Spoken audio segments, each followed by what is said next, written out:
TSMC의 배짱 장사는 이제 끝났습니다.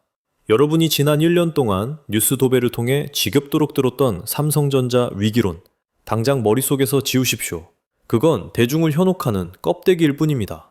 지금 물밑에서는 개미들이 상상조차 못할 거대하고 비정한 생존 전쟁이 벌어지고 있습니다. 모두가 삼성의 HBM이 늦었다고 비웃고 손가락질할 때 정작 실리콘밸리의 심장부에서는 식은땀을 흘리고 있었습니다. 이유는 간단합니다. 믿었던 TSMC가 슈퍼을이 되어 고객사의 목줄을 죄기 시작했기 때문입니다.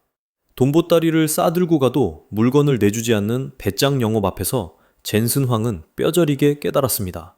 대안이 없는 독점은 곧 죽음이라는 것을 말입니다. 오늘 저는 여러분께 흔해 빠진 국뽕이나 막연한 희망 회로를 돌려드리려는 게 아닙니다. 철저하게 내목한 비즈니스의 원리로 왜 세계 1등 기업이 굴욕을 무릅쓰고 다시 삼성의 바짓가랑이를 잡을 수밖에 없었는지 증명하겠습니다. 이 흐름을 읽지 못하면 다가올 반도체 슈퍼사이클에서 여러분은 또다시 구경꾼으로 전락할 것입니다. 진실은 차트가 아니라 공급망의 비명 속에 숨어 있습니다. 지금 바로 그 실체를 공개합니다. 지금 전 세계 주식시장에서 가장 뜨거운 남자, 가죽 자켓의 젠슨 황을 보십시오. 연일 최고가를 경신하며 돈을 쓸어 담는 것처럼 보이십니까? 천만에요. 화려한 무대 조명이 꺼진 뒤 그의 심정은 그야말로 지옥불에 타들어가는 것과 같았습니다. 그에게는 돈보다 더 무서운 기업의 존폐를 뒤흔드는 치명적인 공포가 닥쳐왔기 때문입니다. 바로 공급 부족, 즉 쇼티지의 망령입니다. 상황은 아주 기가 막힙니다. 구글, 마이크로소프트, 메타 같은 빅테크들이 돈보따리를 싸들고 엔비디아 본사 앞에 줄을 섰습니다. 제발 칩 좀 팔아달라. 웃돈을 줄 테니 물건 좀 달라고 아우성입니다. 그런데 정작 젠슨 황은 물건을 팔고 싶어도 팔 수가 없습니다. 주문은 넘쳐나는데 물건을 만들어줄 공장이 턱없이 부족했기 때문입니다. 그리고 이 병목 현상의 주범, 젠슨 황의 뒷목을 잡게 한 장본인이 바로 믿었던 파트너, 대만의 TSMC였습니다. 여기서 핵심은 단순히 칩을 찍어내는 전공정이 아닙니다. 반도체를 최종적으로 포장하는 패키징, 특히 TSMC가 자랑하는 코어스 라인이 문제입니다. 이 라인은 이미 24시간 풀가동을 해도 전 세계에서 밀려드는 저 미친 주문량을 도저히 감당할 수 없는 포화 상태에 이르렀습니다. 비가 오나 눈이 오나 배달이 제때 와야 장사를 할 텐데 유일한 배달기사가 너무 바빠서 전화를 안 받는 상황인 겁니다. 상황이 이렇다 보니 영원한 파트너일 줄 알았던 TSMC가 돌변했습니다. 그야말로 슈퍼 을이 된 겁니다. 부르는 게 값이고 조건은 까다로워졌습니다. 물량 더 뽑아달라고? 그럼 돈 더 내시든가, 싫으면 딴 데 가보시든가. 이런 식의 배짱 장사가 시작된 겁니다. 젠슨왕 입장에서는 억장이 무너질 노릇입니다. 내 돈 내고 내가 물건 만들겠다는데 공장 주인이 안 된다고 배짱을 튕기니 환장할 노릇 아니겠습니까? 이것이 바로 독점의 덫입니다. 과거 인텔이나 여타 기업들이 독점적 지위에 취해 있다가 넛크래커 신세가 되어 경쟁자들에게 샌드위치처럼 끼어 무너졌던 역사를 기억하십니까? 젠슨왕은 본능적으로 그 공포를 감지했습니다. 고객들은 기다려주지 않습니다. 물건이 없어서 못 파는 상황이 길어지면 지친 고객들은 결국 경쟁자인 AMD나 자체 칩 개발로 눈을 돌릴 것입니다. TSMC라는 한 바구니에 모든 달걀을 담아두는 것, 그것은 이제 경영이 아니라 자살 행위나 다름없다는 사실을 젠슨 황은 뼈저리게 깨달은 것입니다. 더 큰 문제는 젠슨 황이 믿었던 또 다른 파트너, 바로 SK 하이닉스에게도 구조적이고 아주 치명적인 약점이 있다는 점입니다. 여러분, 오해하지 마십시오. SK 하이닉스는 정말 훌륭한 대한민국 기업입니다. 현재 HBM3E 시장에서 보여준 퍼포먼스는 세계 최고 수준임을 저도 인정합니다. 하지만 냉정하게 말해서 하이닉스에는 반도체 회사로서 특히 다가올 미래 전장에서 결정적인 한계가 하나 있습니다. 바로 반도체를 설계도대로 만들어주는 공장, 즉 파운드리가 없다는 점입니다.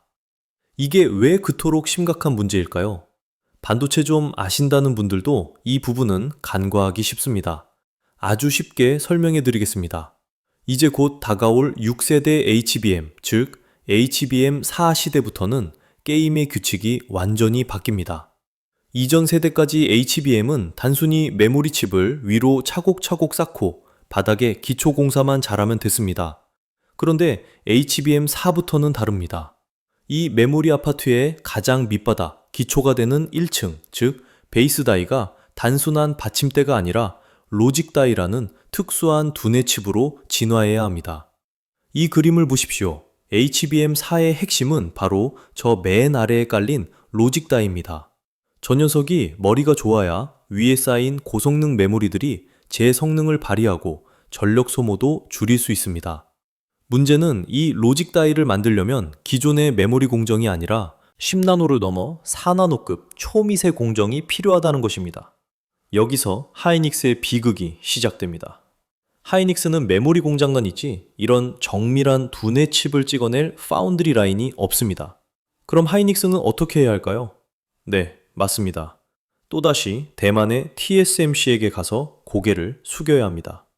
저기, 우리 HBM 만들어야 하는데 밑에 들어갈 로직 다이 좀 만들어주세요. 라고 부탁해야 하는 겁니다. 상상을 해보십시오. 젠슨왕 입장에서 칩 하나를 받으려면 과정이 얼마나 복잡합니까? 먼저 하이닉스에게 메모리 주문 넣어야 하죠. 그 메모리에 들어갈 로직 다이는 또 하이닉스가 TSMC에게 사정해서 받아와야 하죠. 다시 이걸 TSMC 패키징 공장으로 보내서 조립해야 하죠. 이 복잡한 삼각관계에서 한 군데라도 삐걱거리면 전체 생산 라인이 멈춥니다. 게다가 앞서 말씀드렸듯 TSMC 라인은 이미 꽉 차서 터지기 일보 직전입니다. 하이닉스가 제 아무리 메모리를 잘 만들어도 TSMC가 로직 다이를 제때 안 만들어주면 HBM4 완제품은 나올 수가 없습니다. 이것은 기술의 문제가 아니라 구조의 문제입니다. 자기 공장이 없는 소름, 남의 집 부엌을 빌려 써야만 요리를 완성할 수 있는 셰프의 한계가 바로 여기에 있습니다. 젠슨왕은 그제야 뼈저리게 깨달았을 겁니다.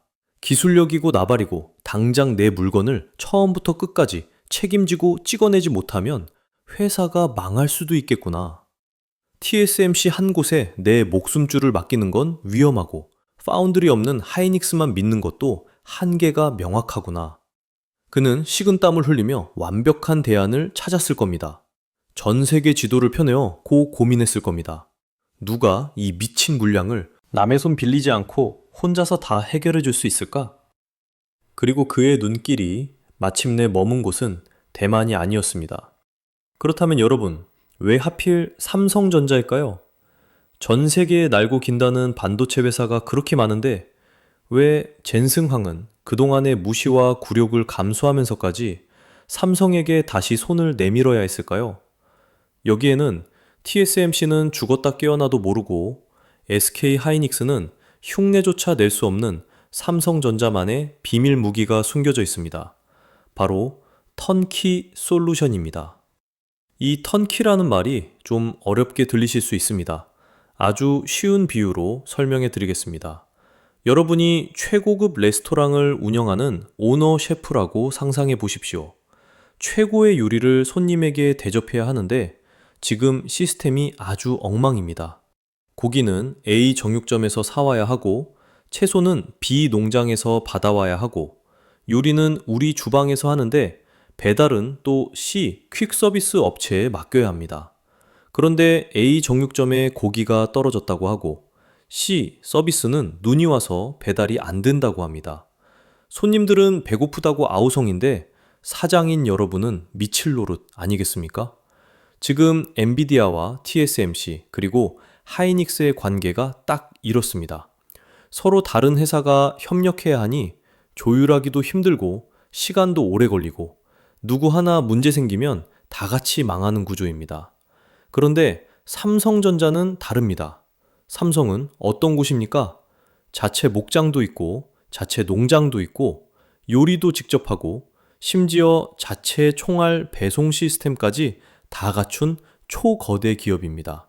전 세계에서 유일하게 데이터를 저장하는 메모리 반도체도 세계 1등으로 만들고 두뇌 역할을 하는 시스템 반도체를 만드는 파운드리 공장도 있고, 심지어 이 부품들을 최종 조립하는 패키징 기술까지 한 지붕 아래에서 다 해결할 수 있는 기업.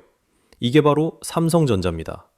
이걸 전문 용어로 턴키라고 합니다. 열쇠만 돌리면 모든 게 한 방에 작동한다는 뜻입니다. 엔비디아 입장에서 한번 계산기를 두드려 볼까요? 삼성 평택 공장 1라인에서 HBM 메모리를 찍어내고 바로 옆 2라인 파운드리 공장에서 4나노 초미세 공정으로 로직 다이칩을 만듭니다. 그리고 그 자리에서 곧바로 최첨단 패키징 기술로 조립까지 끝내서 완제품을 엔비디아에게 배달해 줍니다. 이 공장 저 공장 옮겨 다닐 필요가 없습니다. 태평양을 건널 필요도 없습니다. 속도는 얼마나 빠르겠습니까? TSMC와 하이닉스가 서로 이메일 주고받으며 이거 설계가 맞네 틀리네 회의 날짜 잡고 있을 때 삼성은 이미 옆 건물에서 메모리 담당자와 파운드리 담당자가 만나서 커피 한 잔 마시며 뚝딱 해결하고 시제품을 찍어내고 있다는 이야기입니다. 이게 바로 압도적인 속도의 차이입니다. 특히 HBM 4시대에는 고객 맞춤형 설계, 즉 커스텀 HBM이 핵심 경쟁력이 됩니다. 엔비디아나 구글 같은 빅테크들은 이제 남들과 똑같은 칩은 싫다고 합니다. 우리 인공지능에 딱 맞는 우리만을 위한 칩을 만들어 달라고 요구합니다. 이렇게 까다로운 요구를 들어주려면 설계부터 생산까지 한 팀이 일사불란하게 움직여야 합니다. 하이닉스가 이걸 하려면 TSMC 눈치를 봐야 하지만 삼성은 그냥 내부 회의 한 번이면 끝납니다. 이게 바로 삼성만이 가진 무식할 정도의 생산 능력이자 원팀의 저력입니다. 젠슨 왕 같은 천재적인 장사꾼이 이 엄청난 매력을 거부할 수 있겠습니까? 아니요. 살기 위해서는 선택해야만 합니다. 이제 시야를 기술 넘어 좀 더 거대하고 서늘한 현실로 돌려보겠습니다. 젠슨 황이 삼성의 손을 잡을 수밖에 없었던 배경에는 단순히 생산 라인이 부족하다는 이유를 넘어 전 세계 CEO들이 밤잠을 설치게 만드는 근본적인 공포가 도사리고 있습니다. 바로 지정학적 리스크, 이른바 대만 리스크입니다. 냉정하게 지도를 펴놓고 봅시다. 전 세계 최첨단 반도체의 90% 이상이 대만이라는 작은 섬나라, 그것도 언제 터질지 모르는 화약고인 대만 해협 인근에서 생산되고 있습니다. 이것은 글로벌 IT 기업들에게는 악몽 그 자체입니다. 만약, 정말 만약에 대만 해협에서 국지적인 분쟁이라도 발생하거나 해상 봉쇄로 물류가 멈춘다면 어떻게 될까요? 엔비디아, 애플, AMD, 이 거대한 기업들의 심장은 그 즉시 멈춰버립니다. 여러분, 멀리 갈 것도 없습니다. 지난 2021년 차량용 반도체 대란을 기억하십니까? 고작 몇천 원짜리 칩 하나가 없어서 1억 원짜리 자동차 공장이 멈춰서고 신차를 받으려면 1년을 기다려야 했던 그 혼란 말입니다. 그때 전 세계는 뼈저리게 배웠습니다. 공급망이 한 곳에 쏠려 있다는 건 곧 죽음을 의미한다. 하물며 지금은 자동차 칩 정도가 아닙니다. 4차 산업혁명의 쌀이라는 AI 반도체입니다. 이게 멈추면 전 세계 경제가 마비됩니다. 이런 상황에서 구글, 메타, 아마존 같은 엔비디아의 핵심 고객들이 젠슨 황에게 가만히 있을까요? 그들은 이미 젠슨 황을 압박하고 있습니다. TSMC 한 곳만 믿다가 우리 비즈니스까지 말아먹을 셈이냐? 빨리 대안을 가져와라. 안전한 곳에 백업 공장을 확보해라.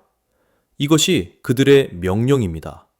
그렇다면 전 세계에서 대만을 대체할 수 있고 전쟁의 위협에서 상대적으로 자유로우며 TSMC만큼의 거대한 생산 능력을 갖춘 유일한 피난처가 어디입니까? 일본? 아직 멀었습니다. 미국? 비용이 너무 비쌉니다. 남은 정답은 딱 하나. 대한민국, 평택뿐입니다. 결국 젠슨 왕에게 삼성전자는 선택이 아니었습니다. 자신의 제국을 지키기 위한 필수, 불가결한 보험이었던 것입니다. 공포가 시장을 지배할 때 사람들은 가장 성능 좋은 물건을 찾는 게 아니라 가장 확실하고 안전한 물건을 찾게 됩니다. 삼성은 바로 그 불안감의 틈새를 턴키 솔루션이라는 가장 강력한 무기로 파고든 것입니다. 이런 맥락에서 지난 3월 젠슨황이 예고도 없이 삼성전자 부스를 깜짝 방문해서 남겼던 그 친필 사인 사건을 다시 복기해 볼 필요가 있습니다. 당시 젠슨이 승인함이라는 문구를 두고 시장의 반응은 극과 극이었습니다. 언론은 호재라고 떠들었지만 냉소적인 투자자들은 그저 지나가는 길에 해준 립 서비스라며 희망 고문하지 말라고 비아냥거렸습니다. 하지만 지금 와서 되짚어보면 그건 단순한 팬 서비스가 아니었습니다. 1등 기업의 여유로운 격려가 아니라 제발 우리 물건 좀 만들어달라. 당신들의 생산 능력이 절실히 필요하다는 엔비디아의 간절한 구조 신호였습니다. 우리가 TSMC 때문에 죽게 생겼으니 삼성이 제발 좀 도와달라는 공개적인 러브콜이자 동시에 TSMC를 향한 강력한 경고 메시지였던 셈입니다. 이것은 젠슨황의 독단적인 판단이 아닙니다. 이미 시장의 흐름은 엔비디아보다 더 빠르고 실리적으로 움직이는 괴물들, 바로 구글과 AMD에 의해 바뀌고 있었습니다. 특히 구글의 행보를 주목해야 합니다. 구글은 자존심 센 엔비디아보다 훨씬 먼저 계산기를 두드렸습니다. 야, TSMC 줄 서다가 우리 AI 사업 다 망하겠다. 그냥 턴키로 다 해주는 삼성한테 맡기자. 얘네 기술력 보니까 장난 아니네. 라고 판단한 겁니다. 실제로 구글은 자체 AI 칩인 TPU 물량의 상당 부분을 과감하게 삼성에게 맡겼습니다. 그리고 결과는 성공적이었습니다. 삼성의 기술력과 생산 능력은 구글 TPU 양산을 통해 이미 시장에서 검증을 마쳤다는 뜻입니다. 젠슨황이 이걸 보고 무슨 생각을 했을까요? 등골이 서늘했을 겁니다. 아차 싶었을 겁니다. 이러다 삼성의 그 엄청난 생산 라인을 구글이 다 차지해버리면 어떡하지? 나중에 내가 가고 싶어도 자리가 없으면 어떡하지? 조바심이 났을 겁니다. TSMC만 믿고 있다가는 낙동강 오리알 신세가 되겠구나. 나도 빨리 가서 줄을 서야겠다. 그 유명한 친필 사인은 단순한 기념 사인이 아니었습니다. 그것은 삼성이라는 거대한 생산 기지에 내 자리를 찜해놓겠다는 젠슨황의 다급한 예약 확인 도장이었던 것입니다.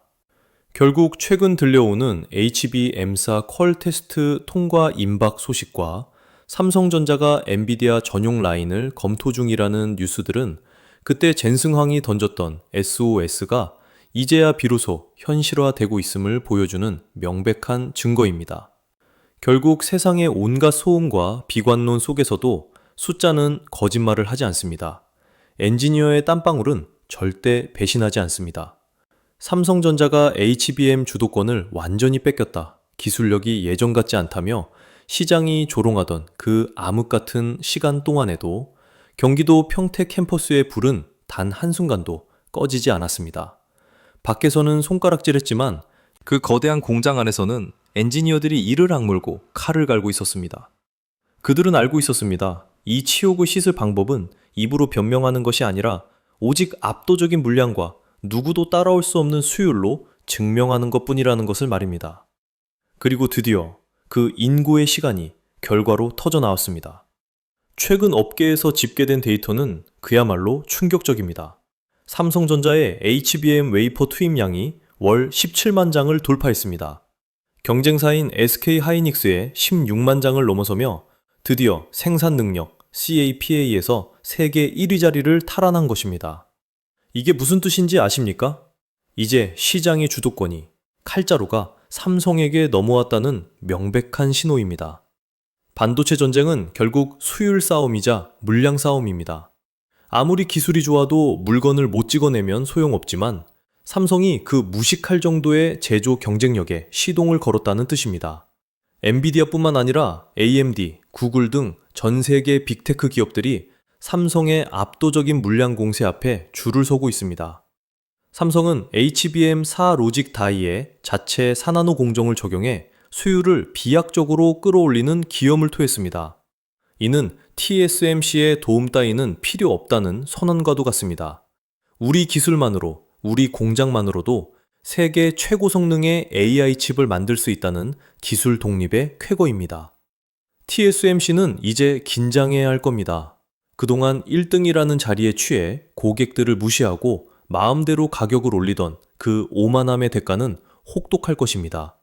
세상에 영원한 1등은 없습니다. 삼성전자는 메모리와 파운드리를 결합한 하이브리드 전략으로 TSMC가 흉내조차 낼 수 없는 전혀 새로운 길을 개척했습니다. 하지만 여러분, 여기서 샴페인을 터뜨리기엔 아직 이릅니다. 삼성의 반격은 이제 막 시작되었을 뿐이고, 진짜 승부는 기술의 난이도가 정점에 달하는 HBM사 양산 시점에 판가름 날 것입니다. 과연 삼성은 이 기세를 몰아 2026년 최후의 승자가 될 수 있을까요? 아니면 또 다른 복병이 기다리고 있을까요? 그렇다면 이 거대한 전쟁의 결말은 과연 어떻게 될까요? 삼성전자가 SK하이닉스와 TSMC 연합군을 완전히 무너뜨리고 다시 독주 체제로 갈까요? 아니요. 저는 그렇게 보지 않습니다. 우리는 냉정하게 현실을 직시해야 합니다.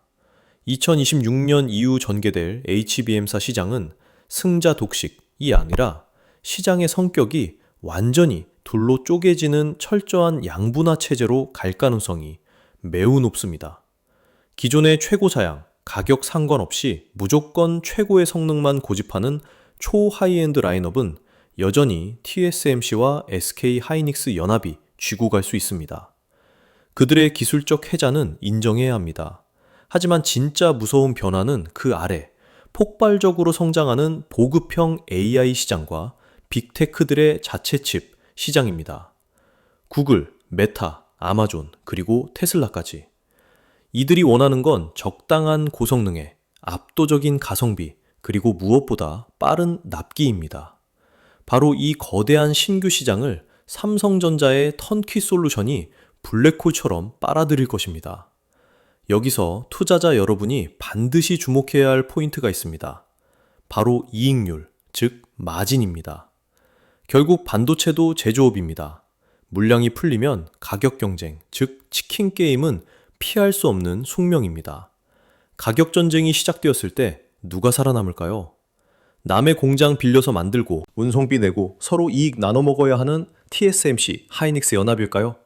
아니면 내 집에서 재료부터 요리, 배달까지 다 해서 원가를 극한으로 낮춘 삼성전자일까요? 원가 경쟁력 싸움으로 판이 바뀌는 순간 삼성의 턴키 구조는 단순한 기술이 아니라 경쟁사를 말려 죽이는 무서운 경제적 해자가 됩니다. 젠승황도 바보가 아닙니다. 엔비디아의 이익을 극대화하기 위해 그는 결국 삼성이라는 카드를 활용해 TSMC의 단가를 후려칠 것입니다. 결론적으로 HBM사 전쟁의 최후 승자는 누가 점유율을 몇 프로 더 가져가느냐의 싸움이 아닙니다. 누가 이 치열한 원가 경쟁 속에서도 살아남아 막대한 현금을 챙길 수 있느냐. 그 구조적 싸움에서 삼성은 이미 유리한 구질을 선점했다는 것입니다. 지금의 주가 등락에 일희일비하지 마십시오. 판은 이미 뒤집히기 시작했습니다. 오늘 내용을 정리하겠습니다. TSMC는 파운드리만 잘합니다. SK하이닉스는 메모리만 잘합니다. 하지만 삼성전자는 둘 다 해냅니다. 그리고 지금 AI 시대가 젠슨황이 간절히 원하는 건 바로 이런 하이브리드 능력입니다. 우리는 젠슨황에 다급했던 한국행 비행기와 그의 서명 속에 담긴 진짜 의미를 읽어야 합니다. 그것은 단순한 비즈니스 미팅이 아니라 대체 불가능한 대안이 없던 시장에 삼성전자라는 거대한 선택지가 등장했다는 사실을 알리는 신호탄이었습니다. 바로 이 지점이 시장의 판을 송두리째 흔드는 변곡점입니다. 물론 냉정하게 직시해야 할 부분도 있습니다. SK하이닉스와 TSMC의 기술 동맹은 여전히 견고하고 그들이 쌓아 올린 장벽은 높습니다. 삼성전자가 생산 능력을 늘렸다고 해서 당장 내일 모든 시장 점유율을 뺏어올 수 있는 건 아닙니다. 하지만 투자와 비즈니스의 세계에서 중요한 것은 현재의 스코어가 아니라 미래의 흐르름입니다. 물길이 어디로 트이고 있는지, 돈이 어디로 쏠릴 수밖에 없는 구조인지를 파악하는 자만이 부의 기회를 잡을 수 있습니다.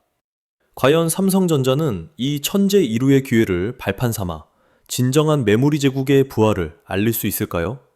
그리고 독주 체제를 위협받게 된 TSMC는 어떤 카드로 반격에 나설까요? 이 거대한 쩐의 전쟁은 이제 막 서막을 올렸을 뿐입니다.